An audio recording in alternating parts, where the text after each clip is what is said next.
Well, it's great to see everyone. Great to kind of get back started.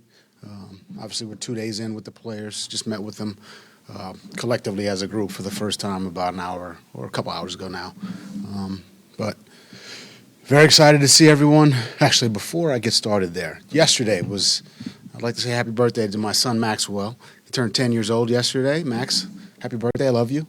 And since my other kids are going to get upset about this, Lily's birthday was in January. Happy birthday. And Miles' birthday was in February. Happy birthday to him. But Max is the most recent, so happy birthday to Max. It's July, so, we got a little while. So, I'll make sure right around training camp, I'll make that announcement too. But back to the offseason program and the start to really the 2024 season. A lot of excitement. It's always great to get the guys back in the building, hear about how their offseason's been. A lot of guys have been traveling, spending time with their families, which obviously after a long season, they're deserving of that.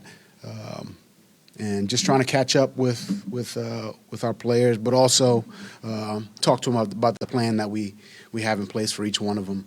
As a staff, we spend a lot of time, obviously, watching our own stuff and self-scouting that, but really watching each guy individually so that we could have let's call it an off-season plan of development for each player. We kind of presented those to those guys yesterday, and we'll be kind of working through that throughout this offseason. And we're excited to do that and really help these guys improve as much as we can. That's really what the offseason is about, is individual player improvement, development. And in doing that, when we collectively put it all together, hopefully their skill development's at a place where they can really, really, do some good things, when we do get on the field in an 11-on-11 competition. So, with that said, any questions? Just when it came to the approach to free agency, what was the communication like with placing the front office and you in terms of bringing in players like ROKKR and Cashman? It's really collaborative. Between myself, our staff is certainly involved. We watch, the free agency, a crop of free agency players by position, and, give our opinions on, how guys will fit. But there's also a little bit of kind of forecasting what we want to do, this upcoming season. And part of that is looking at the, trends throughout the league. What are people doing that's working? Who was good on third down? Who was good in the red zone? Who was good, stopping the run? Who was good in the pass game? And, with that information, saying, what kind of guys would we want to bring in that would help us, improve in those areas. And, all of that is, part of the process. Kwesi and, his staff with Griggs and Demetrius and, Chiz and Money, like those guys do a great job. So it's very collaborative. It's, there's a lot of dialogue about, how a player fits, who fits, who doesn't fit. And then, at the end of the day, it's free agency. So, that's when Rob and Kwesi do their thing and, shell out the cash. Well, they don't, but, we know who does. And, we're excited about the group of guys we brought in. And excited to work with Grenard and Van Ginkel, and Cashman and, Shaq Griffin. So, we feel like we brought guys in who kind of fit some of the things that we want to do or try to do. But that's kind of, really the starting point. At the end of the day, we've got to, do a good job in, teaching these guys and coaching them up and preparing them in a way that'll allow them to, kind of see some of their athletic talents and abilities show up, on the field. Were there any offensive trends either that you saw in the games last year or around the league that you thought that you guys needed to catch up on? Yeah, several. I mean, I think, in this league, which is filled with, creative minds and really on all three sides of the ball, there's always something new, whether it, if we want to take it back, the zone read to the RPO to the jet motion, there's, I would say over the last 10 years, there's certainly been, trends and things that are in vogue, and that was certainly the case, this past year too. So we've watched a lot of it. Some things that, how would we, attack whatever it is. I'm not going to get into it and tell you exactly what I'm talking about, Kev. But how would we attack it? What are the problems? Can we call that? If we call this, that's not going to work. If we call this, it will work. Is there a way to check to it, et cetera, et cetera? Can you see one that's out there? Not how you defend it, but what's out there? From last year specifically, I can't really think of something off the top of my head right now. But, there were a lot of things that gave us problems. They gave a lot of people problems. Again, the creative minds in this league, they do a really great job of making it hard on us defensively. So, we'll just continue to, go through it, as a staff, and kind of keep those conversations in the meeting. You talked about forecasting, like forward and what you want it to look like. How much is man coverage a part of that? I think you don't want to be all of something, and you don't want to be, in a situation where you never do something. So I think that's one of the things that, historically, I've been a part of defenses that play a lot of man. We, didn't play as much a year ago. But I think, when you're what you don't want to do is become predictable. So little man, little cover 2, little cover 3, little cover 4, little cover 5, 6, 7, 8, 9, 10, however far you want to go. I think mixing those in and are good for any defense. You don't want to sit and do the same thing, or else they're going to dial some things up. And again, they got offenses. Most offenses in this league have very good coaches and good players who they know exactly what you're going to do. They're going to probably have some success, but we just got to keep spinning the dial and try to keep them off balance as best we can. So I would say that's going to be man coverage is part of that. But so is 2, 3, and 4, and every other coverage and every other pressure we've got. So it's always good to kind of go through it, look at the numbers. What did we do? What didn't we do?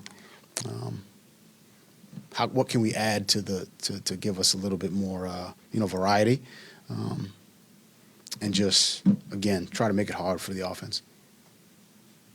You obviously have a plan for each free agent you brought in. Yeah. How excited are you to see what one adds to another and complements what you had coming back to? Very excited. I think, I try to take in our staff, again, we've got a great staff and they do a great job. I think they do a great job collectively, seeing a big picture and, what one player brings to the table, how that can, accentuate another player's skill set. And that was all part of the free agency process as well. Guys like Cashman and Ginkle, and JG, I think what they all bring is, some position flexibility, which I would say, may allow us to, go from one front to another front or one coverage to another coverage. I think they're all great, but great human beings. And I think they'll be great additions as teammates to the group we already have. They all have leadership qualities. They all love to play. And football is really important to them. So I'm excited to work with each one of them. But yes, when you've got when we're looking at a specific player, you're looking at that player, but his fit, his role within the team, and how to make the group better. Does this player make our entire group better? And I think, with everybody we added, they make the group better. So you say everyone has a plan. What would Byron Murphy's plan? Where is he at this year? Trying to get out of that. I think he was playing, some really, really good football, prior to his injury. I want to say it was this Cincinnati game, and then he missed, I think the ensuing games. Byron's leadership, his, competitiveness, his, experience in the back end, I think was very, very positive for us a year ago. We want to continue to improve on that. I think there's, with every player, there's things that they were good at. You want to either maintain or be better in those areas. So, those are things for Byron. His position flexibility was something that, I thought we took advantage of. Perhaps we'll get him inside at nickel a little bit more. He played a little bit more outside last year. That's where we needed him. But ultimately, I think it's too early to say where he's going to play. But, as far as his plan, inside, outside, man coverage, zone coverage, press man, off man, footwork, hand placement, those types of techniques and fundamentals, which, it's funny. I'm coaching my sons. They're 10 and 11, and you can teach them something, in an individual drill. But once the live bullets start going, it's just, hey, you got a down screen right here. You do it, 10 times. Once the live bullets, he's standing there just waiting for a three-pointer. So, and he makes a lot of them, so that's good. But just, kind of bridging the gap between, the individual, techniques and fundamentals and how they apply to the game, or the practice, which is, as close as we're going to get to a game. I think that's something, personally, I'm going to talk about more as we move forward.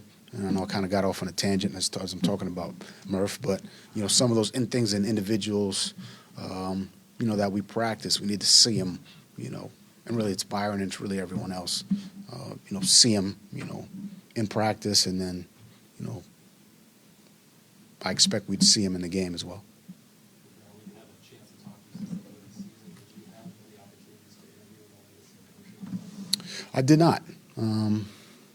And, I don't really have control over, that situation.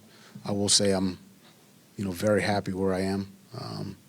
It was it's been a great offseason. I haven't spent this much time, with my family in an off season in a while without a move, or it's been a while. So, but to answer your question, I didn't. But I'm in a great spot. I'm very happy, and I'm excited to work with our guys right now, and also coach my boys as well. Do you think that, I don't know if anyone would know for sure, but in terms of lawsuits still being an active thing out there, that's going to be an impediment to There's no way to know. It's not really something I'm spending a lot of time thinking about. I try to be where my feet are. It's here with the Vikings. But yeah, I don't. I try not to, worry about things I have no control over, and focus on the things I do have control over, or some of the things that I have some control over. Like putting plans together for these players, for this team, and doing the best I can where I'm at. So that's the ultimate goal again. How do you strive for that while being where your feet are and maintaining? I think, like anything, you just, or what I do is I just do the best I can where I'm at, and wherever the chips fall, they fall. And that's what I tell the players. if you prepare the right way and do everything you can possibly do to have success, you got to have peace with that, and you don't always win. Like that's the the crazy thing about football. You can do everything right and, not win the game, because they're doing everything right too. There's a lot of great coaches in this league, So, I think it's all I can do is, prepare, do, the right way, do the best I can do, help this team as much as I can. And I let the chips fall where they fall.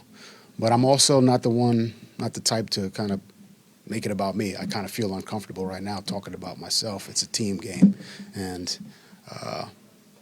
I'm always going to be that way. And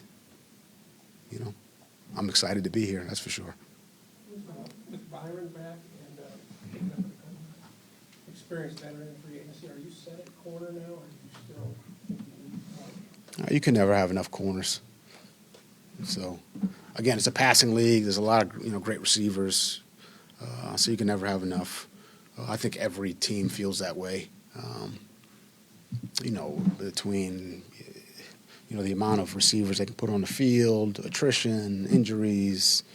You can never have enough good corners or really good players throughout the roster. So, we got the draft coming up.